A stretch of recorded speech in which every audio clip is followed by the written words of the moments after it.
Put light on the real light of the world, meaning Jesus Christ. And so John said this makes me shiver hearing these words. Therefore, this joy of mine is now complete. He must increase, but I must decrease. John gave up the superstar status. He gave up the following. He gave up everything for the true Messiah, Jesus Christ. And he told the people, in order for Jesus to continue to get bigger, I've got to fade in the background. That's kind of what we need to do. You know, as I was thinking today, I had a lot of thinking, is what's the purpose of this message? This message is not for Hayden. It's not. He's already heard this message. Years ago, he heard it. This message is for you sitting here. It's for me.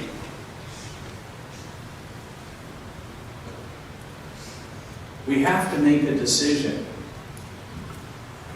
And it's life or death, folks. It's the most important decision you're ever going to make. And the decision is, what am I going to do now? Knowing what I know about Hayden Mills, his life, his entire life, all the good that came out of his life, and even some of the not good that came out of his life. What am I going to do now? Not later, not tomorrow, but right now. Do you have the courage to make a change in your life right now? Do you have that courage? Think of the courage that Jesus had to go on the cross and die the worst death possible. Worst death we could even imagine. For your sin and mine. And he did it. Willingly. Willingly. And so folks, we don't have time to waste. You know, I figured that out a long time ago when I lost my sister. And I can tell you, when I lost my sister, and I was not a believer, and I was a mess of a guy. I looked good on the outside. I still look good. Okay? I'm way better on the inside now. But I was a mess. But I knew then, we have such a short amount of time here on earth. It's just a vapor. That's it. We do not have time to waste. We don't. So what are you going to do? What are you going to do? I'll tell you, I want you to live that full life. I want you to live a life filled with God's grace and peace. And you'll never regret that. You'll never regret that. So again, I want to thank you on behalf of Amy and Dave and Carter. I want to thank you for coming today. This means an awful lot to the family. Amy and Dave and Carter love people. They love their family and friends. And I think a great way to honor Hayden is to keep sharing that love. That unconditional love that Hayden knew from his Creator, that he knew from his mom, his dad, and his brother. Share that with other people. That's the memory that we should leave here of Hayden Mills. He loved people. So let's do that. Let's honor him and his life with unconditional love. I'd now like to ask to come to the podium Mrs. Janet Pauls, and she was one of Hayden's kindergarten teachers. So she remembers when he really was squirrely, was a rascal. I think I have the microphone all set.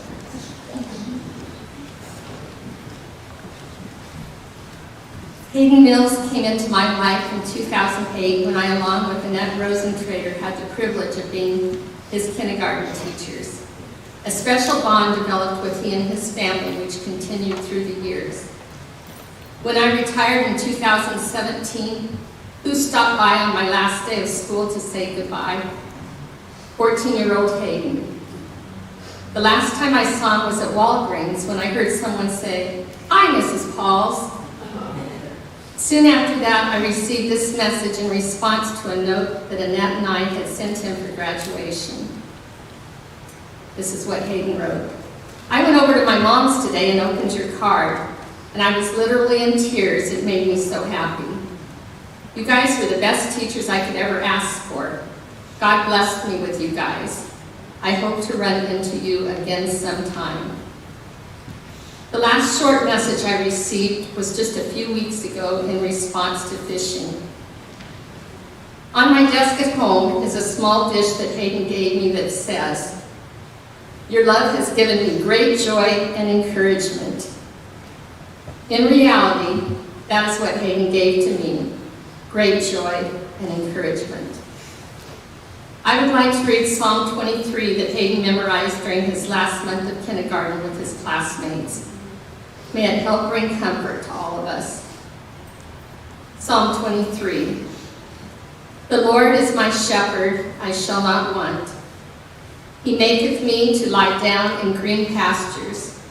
He leadeth me beside the still waters. He restoreth my soul. He leadeth me in the paths of righteousness for his name's sake. Yea, though I walk through the valley of the shadow of death, I will fear no evil, for thou art with me. Thy rod and thy staff, they comfort me. Thou preparest a table before me in the presence of my enemies.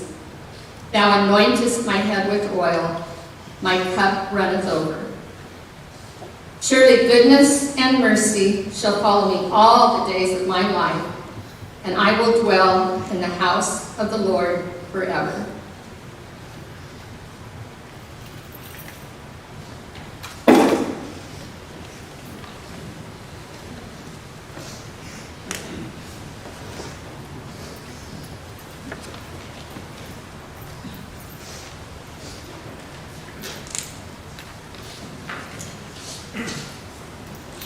Hebrews 6:19 says, "We have this hope in God's promises as an anchor for our soul, firm and secure." Someone has said God's promises mean hope for the future, that we will be redeemed. Hope for the present, that we are not alone, but are loved and have purpose. Hope even over the past, that our failures are not greater than God's power to transform.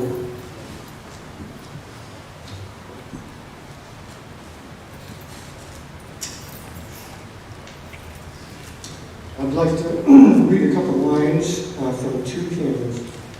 First is called "The Love of God." "Could we with ink the ocean fill, and were the skies of parchment made,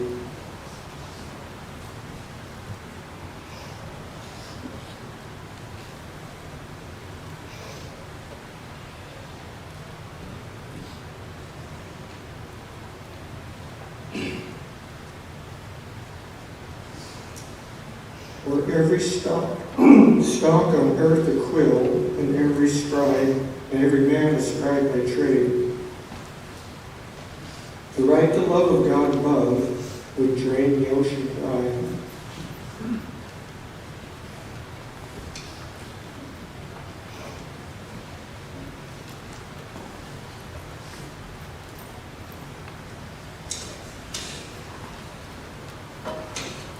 Nor could the scroll contain the whole, and stretched from sky to sky. The second is called "It is Well with My Soul."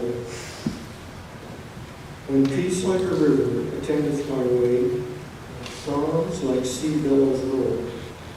Whatever my lot, thou hast taught me to say, it is well with my soul.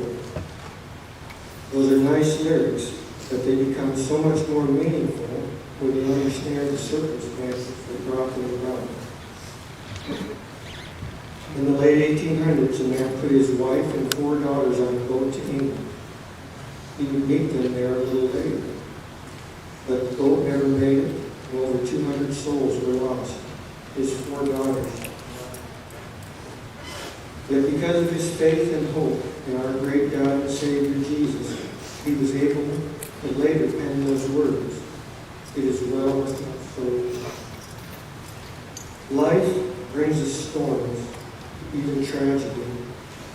But with faith in a loving God and growing to trust in his divine plan and purpose, I believe we too can learn to say, "It is well, it is well." So,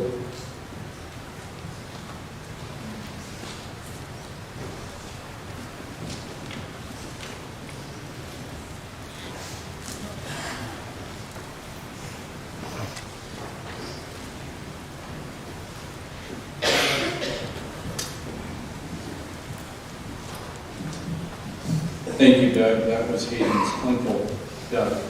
Now we're going to watch a slideshow.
sandy beach of Hawaii. The sound of the ocean soothes my restless soul. The sound of the ocean rocks me all night long.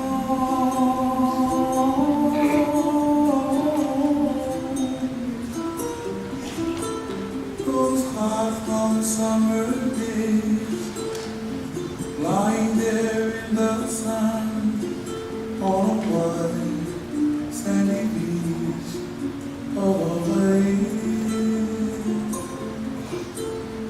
The sound of the ocean soothes my restless soul. The sound of the ocean rocks me all night long.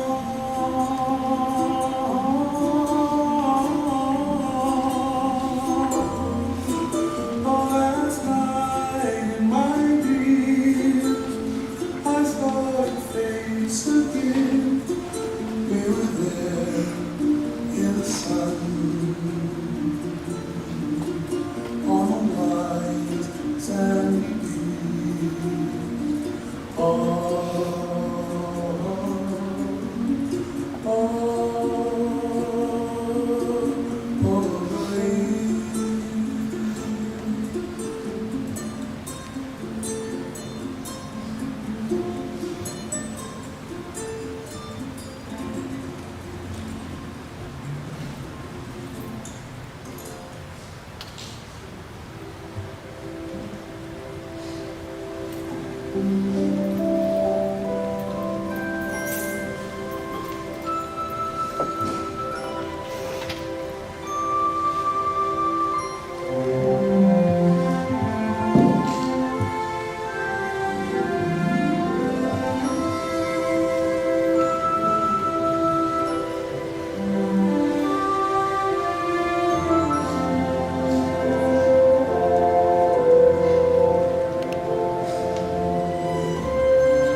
it's like kind of automatic thing.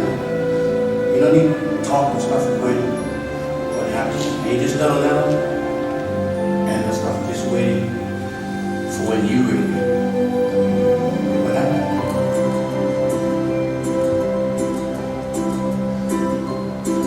The colors of the rainbow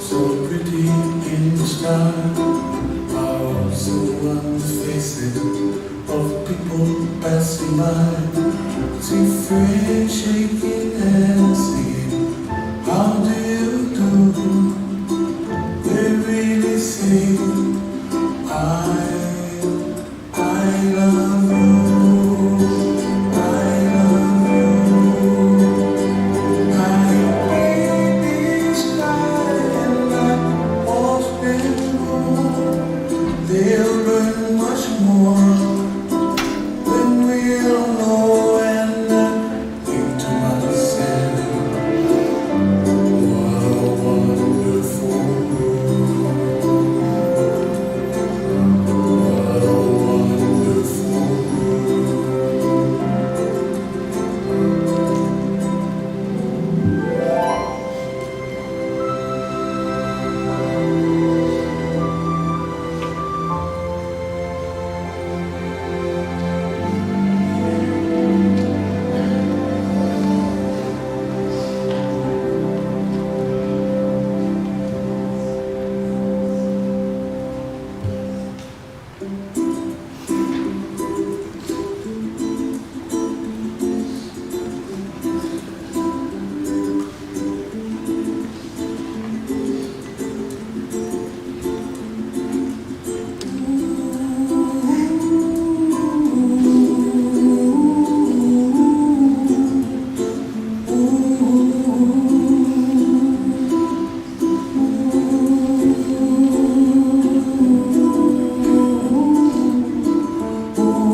Well, I don't know about you, but I did not see one picture of Doug without his beautiful smile. That was beautiful. Absolutely beautiful. Good afternoon, my name is Julie Van Sack, and I am truly honored that Dave and Amy have asked me to share a few words and stories with all of you here about our Hayden Charles Mills.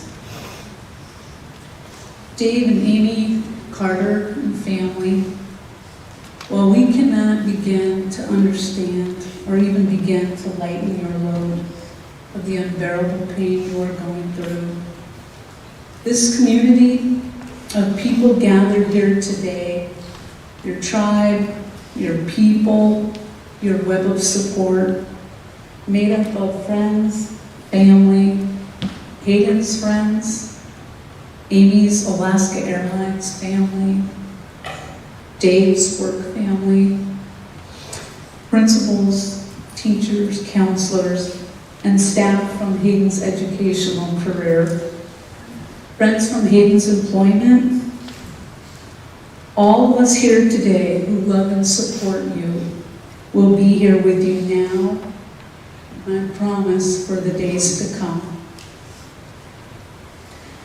I was privileged to have been Hayden's counselor during his recent time at King Tech High School. My family and I have lived next door to Hayden and his family for the past 20 years. But perhaps most importantly, I would like to think that my most cherished role in Hayden's life was that of his friend. Like so many of you, I believed in Hayden. Hayden was faced with some very unfair and undeserved challenges in the past few years. Challenges that many of us as adults would ourselves have found quite overwhelming.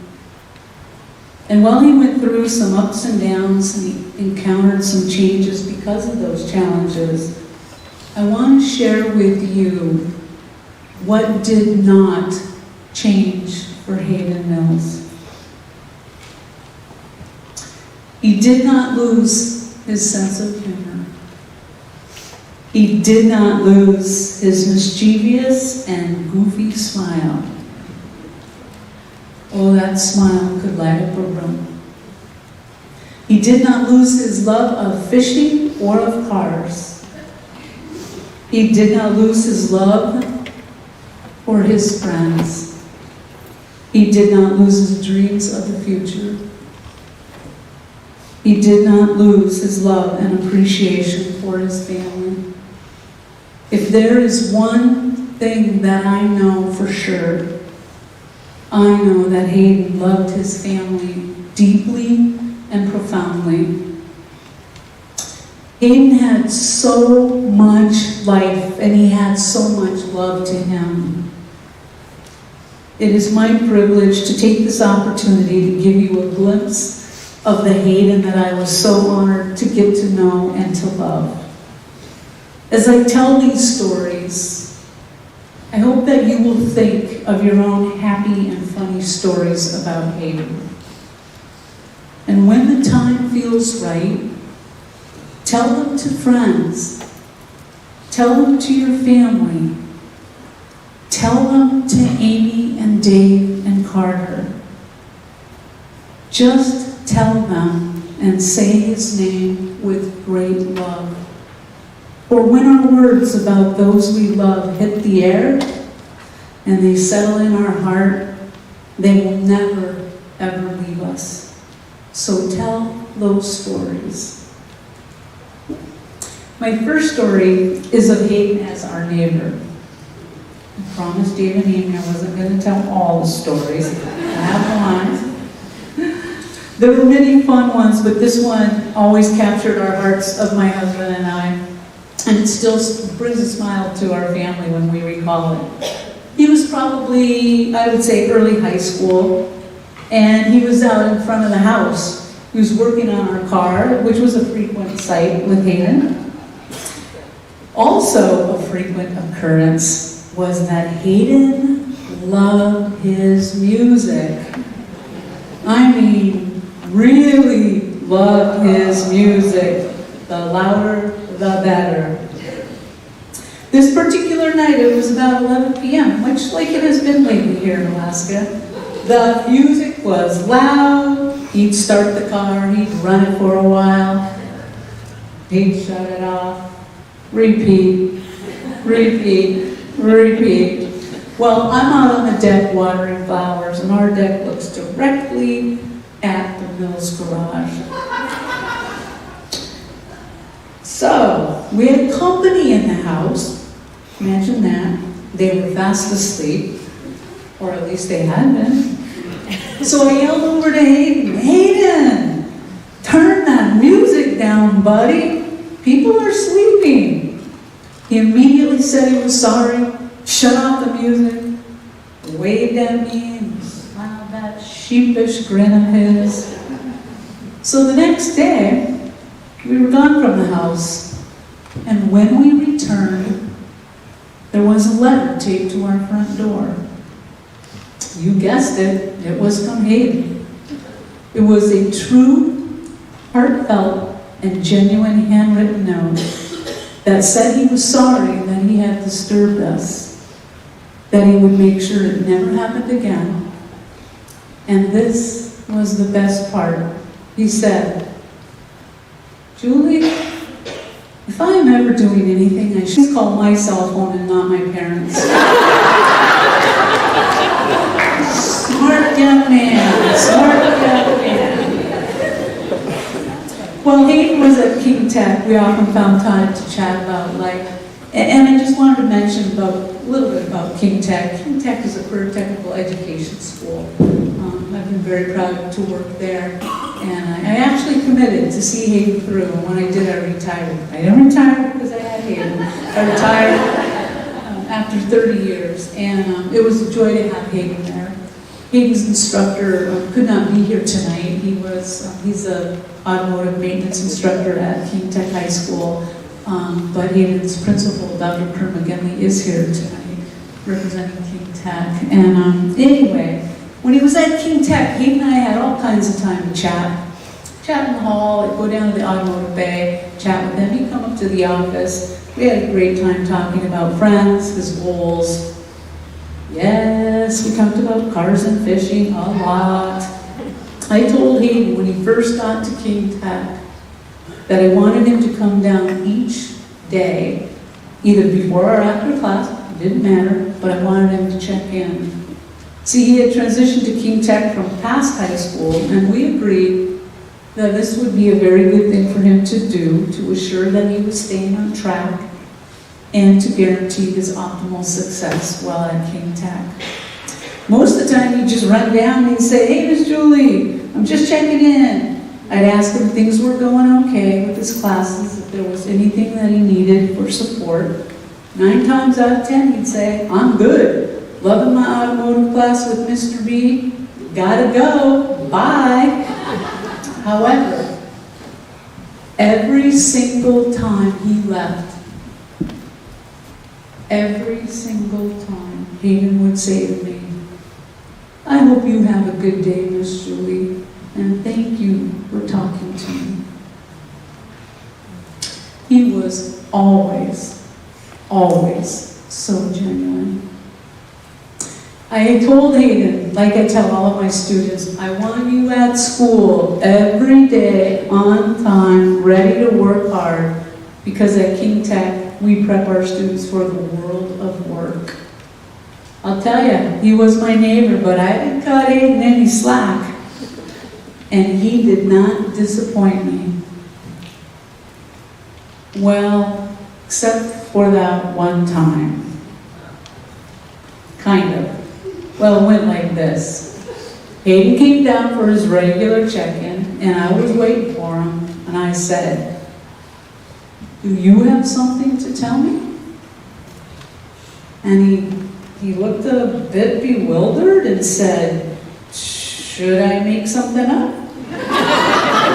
And I said, "No, but you can tell me why you weren't here yesterday."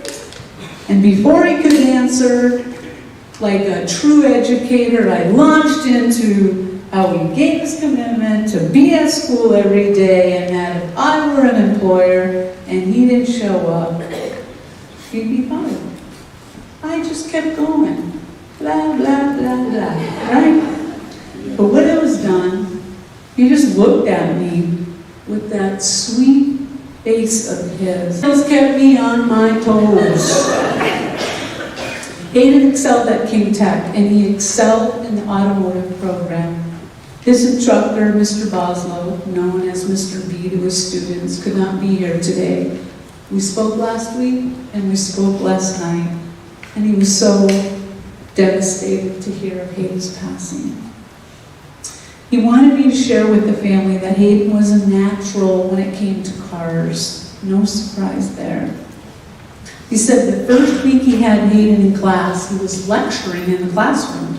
He was covering material that they would later be applying the hands-on piece in the shop. Well, he didn't think Hayden was paying attention. Hayden was looking around, flipping through the manual, not looking attentive, so he thought he would outsmart him. And he called on him. He said, I want you to repeat exactly what I just lectured on. Quite certain Hayden wouldn't know the material that had just been covered. He thought, oh, good learning opportunity. Well, he was pleasantly surprised and shocked when Hayden proceeded to repeat every single word Mr. B had said, and that's not all. Just for a little extra effect, Hayden threw in page numbers of where the information could be found in the manual for those who were really not paying attention.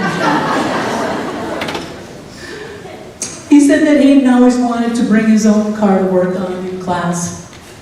But Hayden knew he had to get to a certain level in class before he could work on his own car. So he was always very, very motivated to get his work done.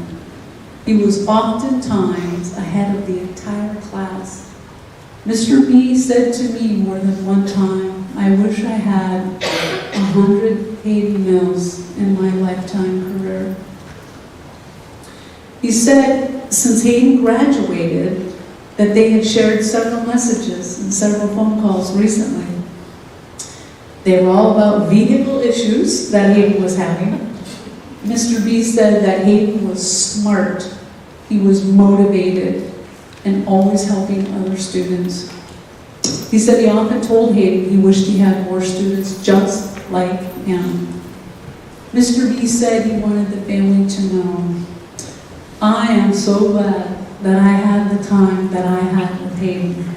I will never forget him, and I will miss him. The last two stories involve Dave and Amy and Carter. One day, we were talking about how moms can be fierce mama bears. And he was saying how his mom was definitely the queen of mama bears. I laughed and I told him, hey, same way with me. I've got 2 grown daughters now, but I was the same way, and that's just how we mamas are. He said he knew that, and it just meant that his mom loved him a lot, and he said, in fact, they were a lot alike. Then he said, how come when we say mama bear, it means that they're really protective, but when we say papa bear, it sounds like they just sleep all day? Dave? Well, I just thought that was so funny, so I told him over and over again. I said, I've never thought of it that way. That's really cool. And I said, he said, I know I'm lucky. I'm lucky that my dad can be the kind of papa bear that looks out for me and my family, and that he loves me a lot too. I said, I thought that was really cool to have both a mama bear and a papa bear, and that they had his back always. And he said, yeah, I guess I'm just lucky to have bear parents. And then he started laughing and said, instead of parents, I should just call them parents. Who thinks of that? We both had a good laugh at that. And, you know, I still think of that very, very fondly. Hayden loved his mom and dad and Carter. So Carter, this story is for you. I can tell you myself, Carter, I am the youngest of 4 siblings. I can also tell you that siblings fight and they quarrel. And they hate each other one minute and they love each other the very next. That's how siblings just are, especially in their teens. So despite some of the ups and downs that you and Hayden have had, he loved his little brother furiously. The first day that Hayden was at King Tech, I had him answer some routine questions that I ask all my students in an attempt to get to know them better. Questions like, what are you good at? And Hayden would say, fixing cars and fishing. And I would say, how would a friend describe you? And he said, kind and funny. And then I said, what's one goal you want to work on while you're here? And he said, I really want to get good at auto mechanics so I can fix my own car, and one day I can work for a dealership. Cool. So then I asked, well, what are you most proud of? Now here's where most students might say, I'm proud that I'm a hard worker. I'm proud that I don't give up. I'm proud that I'm a loyal friend, etc., etc. But when I asked Hayden what he was most proud of, he said, my brother Carter. I told him that I had never had a student say that before, and that Carter was a lucky young man to have a big brother who loved him so much and was so proud of him. He just smiled that beautiful smile of his, and you know, I have never forgotten that. And Carter, I hope you won't either. This is for Hayden's young friends out there. I know it makes no sense to lose a friend that you have loved so much, so young. But I am here to tell you that we are counting on you. We need you to carry on all of the hopes and dreams that Hayden had. All the hopes and dreams that he could not finish during his time on this earth. We need you to be the things that you loved most about Hayden. To move forward with your own dreams in a way that would make both you and Hayden proud. To be there for one another always. The single greatest honor that you as friends can bestow upon Hayden is to be the best version of who you were meant to be because Hayden believed in you. The last time I spoke with Hayden was the week before he passed away. It was a Wednesday night. My husband and I were staying in the Nilchik as we were going out on a halibut fishing charter the next day, launching right out Deep Creek. Hayden was working for another charter company nearby, and we were exchanging weather reports that night. 5-foot seas were predicted. There was a chance that our trip would be canceled. So we're bantering back and forth about who would get the most fish, the biggest fish, etc., etc. So Hayden just had to get in and dig there and said, well, Julie, when you don't limit out, just come on over to our charter and we'll take you out for some real fishing. He then included a picture of the previous day's catch. Yes, they had limited out. Yes, they were nice and big. Then as we continued in the texting, in true Hayden fashion, always looking out for others, he shared that he was concerned that I might get seasick out on my charter. So he gave me some advice. He said, Julie, go to Three Bears store and get one of those electric wristbands. They really help with seasickness, I'm told. I shared that with my husband and thought, well, maybe that's a good idea. I've never tried them.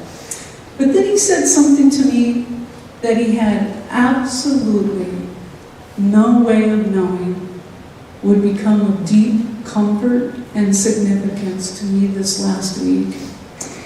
I shared this with his grandpa Chuck just the other night when he stopped by, and we both agreed, while Hayden certainly did not realize this at the time, he was giving us a metaphor for life. He said, in reference to me getting seasick, oh, and Julie,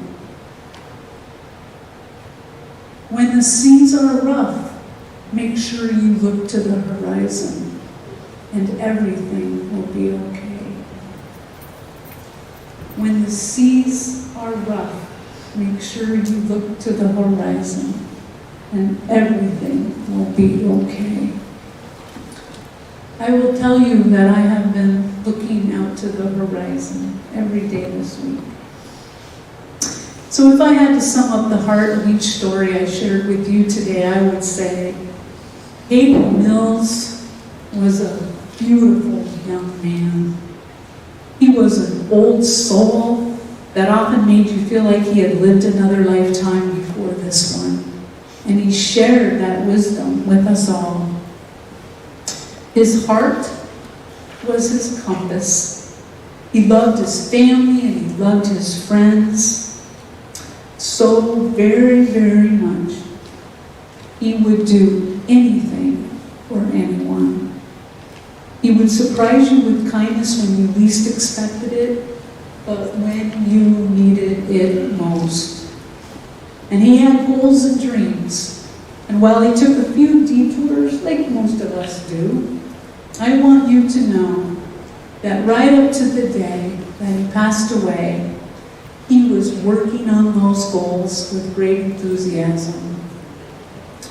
Hayden Charles Lee Mills was excited about his future. He wanted to get a CDL license. He wanted to get a welding certificate from AvTech. He wanted to get his charter boat captain license. And he wanted to one day own his own charter boat company. Hayden wanted to be happy. He wanted to work hard. He wanted to make memories with his families, with his friends, and to have many, many fun adventures in life. And this is how we all need to remember Hayden. A legacy is not leaving something behind for people. A legacy is leaving something in people. So I ask that all of you carry forward what Hayden has left in you. When you show kindness towards another, that's Hayden in you. When you are there unconditionally for a friend or a family member, especially in time of need, that is Hayden in you. When you accomplish that goal that you have worked so hard for, that's Hayden in you. When you hug your parents or those that you love, that is Hayden in you. So when you catch that fish or climb that mountain, when you go into the great outdoors, when you listen to your favorite song, when you fix that car or take those grand adventures, that is Hayden in you. In closing, I would only add that Hayden will forever be that guiding light that keeps us moving forward.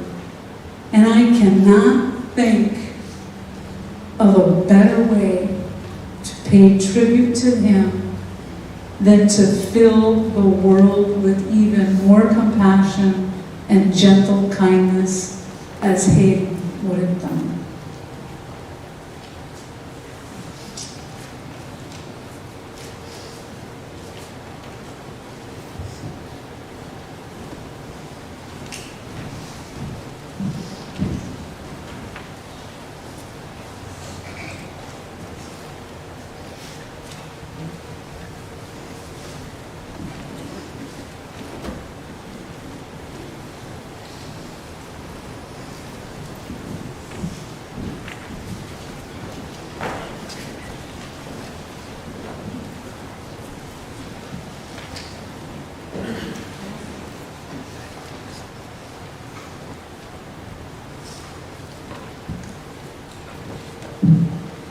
Hayden Mills, Hayden Mills' son. Hayden Mills' mother. Carter Mills is his brother. Andy and me want to honor our fathers by giving them part of their names. That's why. Chuck, which is Charles' name, Lee, which is my dad's middle name. That's why they didn't have two middle names. So I asked my dad up here, just in case I can't get through this, that he can help me. I'm wearing Hayden's hat today because I wanted a piece of him to be with me. And I just happened to shave my head bald, so I'm good.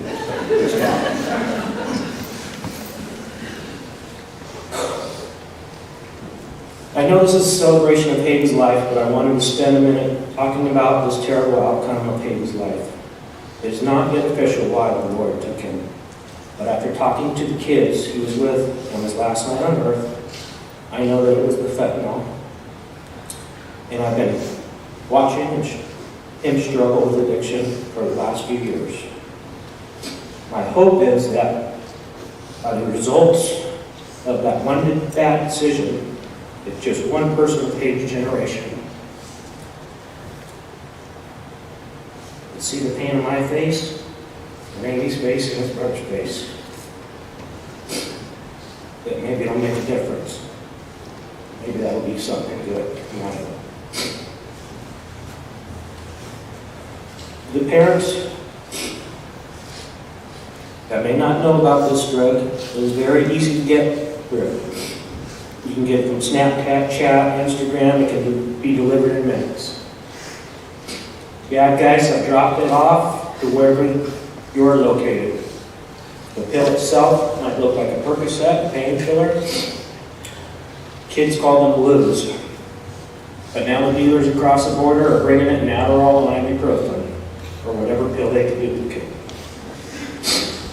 If you don't know about Narcan, I have some right here. You can come talk to me. It saved my life a couple times. It saved Hayden's life a couple times when I found him laying on the ground in the middle of the night. But the real reason I wanted to speak is I wanted to talk about Hayden's faith.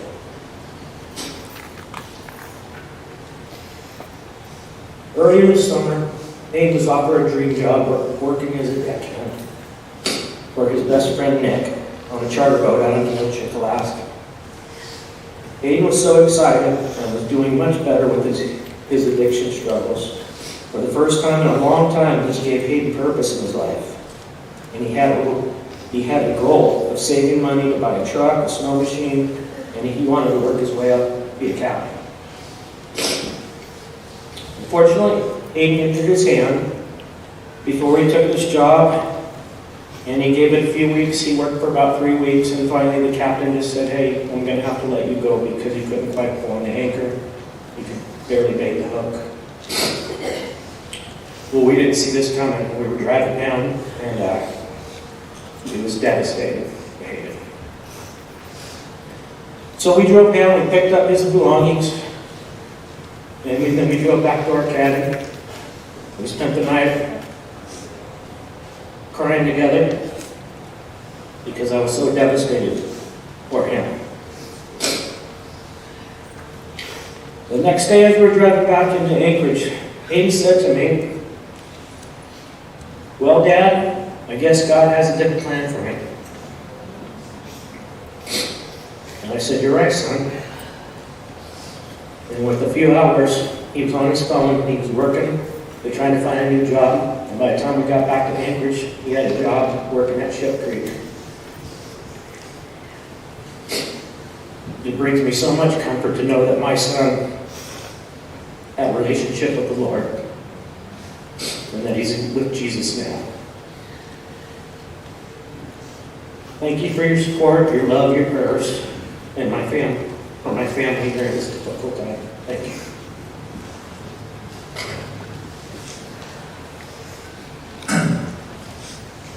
Precious memories, we all have them. Some more than others. A lot of you have more memories of Hayden than his grandmother and I, because of the miles between us. But we came up here from time to time, they came down there, and we have a lot of memories of Hayden. One memory that I have of Hayden right now was what woke me up the other morning. That's when I heard Papa Jack.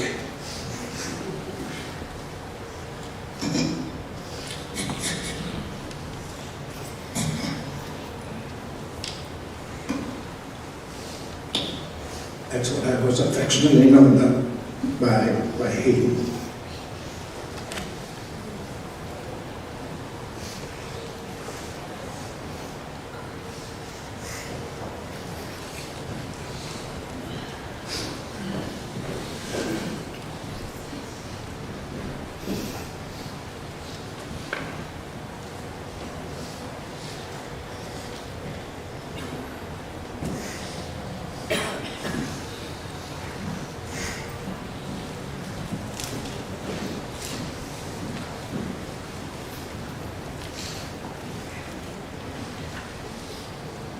This is unplanned. It's going to be short, though, even though most of you know I'm not at a loss for words, usually.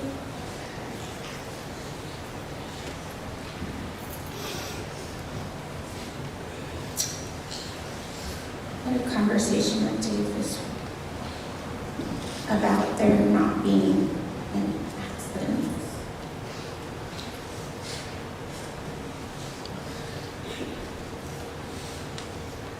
Not very many people in this room probably know that before we were blessed with the pregnancy of Hayden, I had an early miscarriage.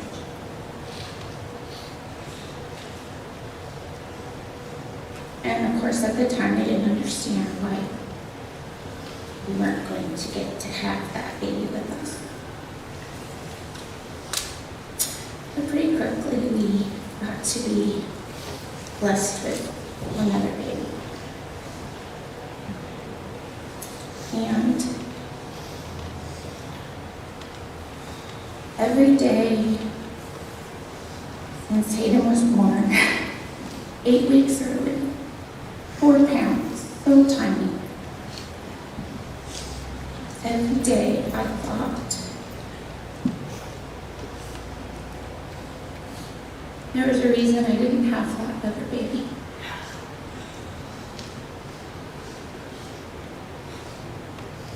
Not having Hayden and having a different soul, a different heart. A heart that didn't match mine as much as that heart is unfathomable.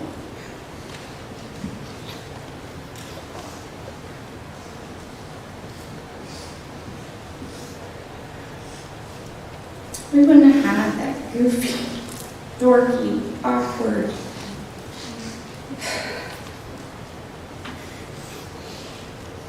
precious boy.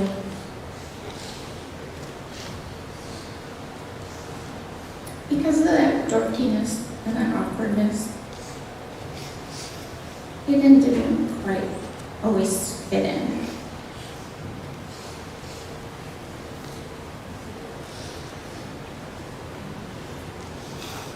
right with adults.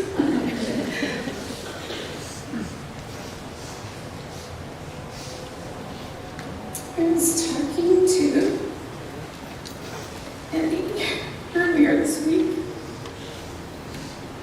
about how hard it was for Hayden to not always fit in with his peers. And Eddie gave me a gift.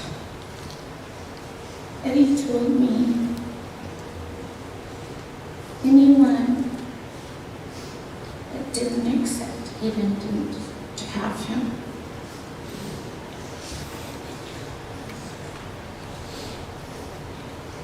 My son didn't always feel like or even loved by others. And I just have to thank you all for being here today and for watching from all across the country. Because now my baby knows the truth.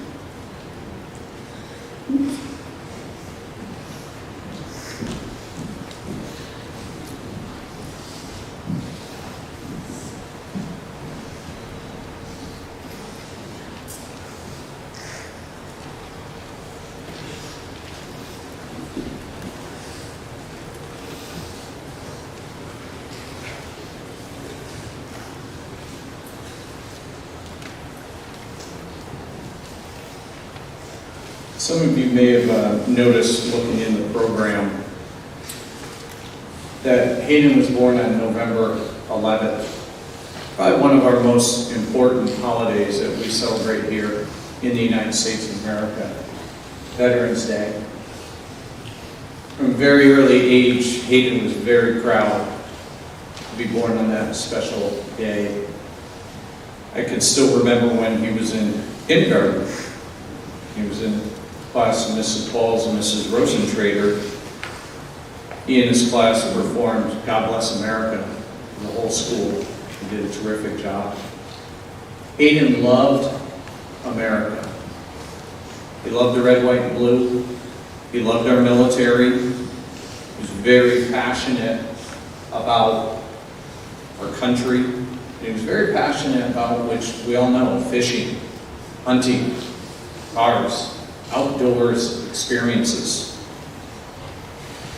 So we'd like to share a short video with you about an organization that's a local nonprofit, Alaska's Healing Hearts. This is a nonprofit organization that works with wounded warriors to help in their healing process, help in their rehabilitation by experiencing Alaskan activities, in particular fishing, camping with their families. Many times these are families that don't even come from Alaska, but they come here for that healing. And both Dave and Amy thought this was a great organization that Hayden would have supported. And he, you know what? He probably would have become part of that organization somehow, lending a hand as well. So we'd like you to watch this short video, and then also we'd like you to really consider how you could contribute or send a donation into Alaska's Healing Hearts in the honor of Hayden.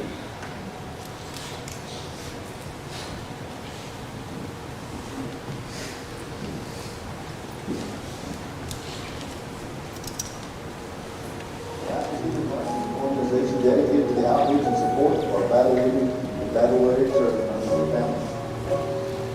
What we try to do is to bring a little bit of Alaska to each service member.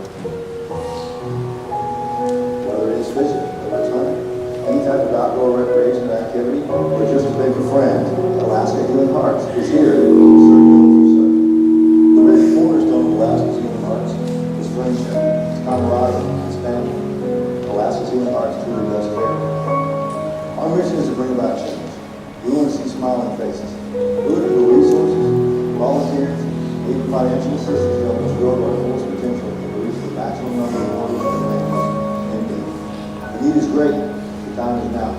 So reach out with us by visiting our website, alaskashealinghearts.com,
grace appeared the hour I first believed. Through many dangers, toils and cares, I have already gone to His grace that brought me safe thus far, and grace will lead me home. When we've been there 10,000 years, bright shining as the sun, we've known less days to sing God's praise than when we first begun. For those of you who know this song, I could really use the help. So we're going to sing the first verse of Amazing Grace. If you know it, please join me. Amazing grace, how sweet the sound that saved a wretch like me. I once was lost, but now am found. Was blind, but now I see. I once was lost, but now am found. I was blind, but now I see.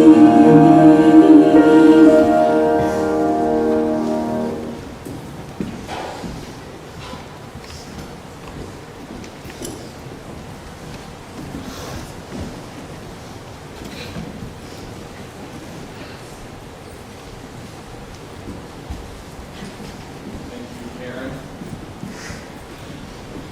And once again, I'd like to thank all of you, family and friends, for coming to support Dave and Amy and Carter and the entire family. This really has meant a lot to them, more than you'll know. And as Julie was saying earlier, let this not be the last time that we reach out to the Mills family. In the coming days, weeks, months, years, Hayden Mills will not be forgotten. He will not be forgotten. That unconditional love that the Lord shared with him, and that love he shared with others, will not be forgotten. Please pray with me as we come to a close. God, we want to thank you for this time, remembering and celebrating the goodness of Hayden Mills. God, we want to thank you so much that you created him in your image to do good works, to serve others, to love others, to listen to others, to forgive others. God, thank you so much for his parents, Dave and Amy, the love that they had for Hayden, continue to have for him, for the love that they have for their son Carter. Thank you, God, that we could come together and honor you by remembering the life precious soul. We ask, Lord, that you continue to bless all the people that are here, all the people that couldn't come here. But most importantly, God, we ask that you bless the Mills family right now, during their time of healing. Fill them with your grace, Lord. Overflow them with your truth, your mercy, and your love. We give this day to you, your Son's holy and precious name. Amen. Thank you.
Yeah.